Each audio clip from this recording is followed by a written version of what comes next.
রাজি, পিতা রাজি, মাতা রাজি, সবাই রাজি।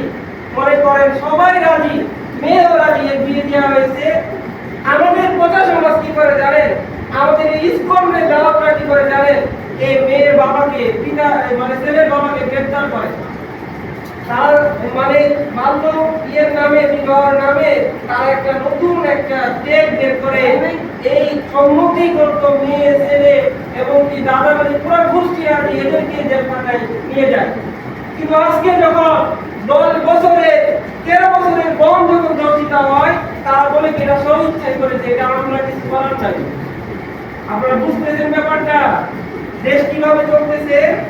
যে মেয়েরাজি, ছেলেরাজি, মেয়ের গোষ্ঠী রাজি, ছেলের গোষ্ঠী রাজি, সবাই একটা সুসম্পর্কে বিবাহ বন্ধনে আবদ্ধ হয়, যেটা কত সুন্দর জিনিস।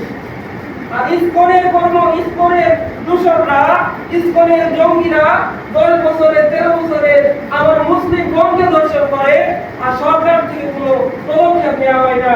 আর আইন শৃঙ্খলা বাহিনীরা বলে এটা তাদের সম্মতিতে হয়েছে, এটাতে আমরা ইন্টারফেয়ার করার কেউ না। ওই পুলিশরাই, ওই আইন শৃঙ্খলা বাহিনীরাই যেখানে পিতা মাতা সবাই রাজি, তাকে বাবন বাবার নামে জেল খাটায়।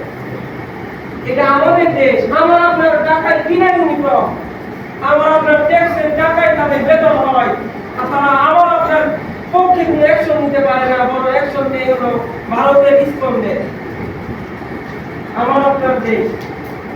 এবার আপনি বলতেছেন অতীতের কেউ থাকার ঘটনা, আপনি এগুলো আমাকে বলেন কে? এটা ইমানই আলোচনা। সম্মানিত হাজিরিন, সেই জাহাজের কথা চিন্তা করুন।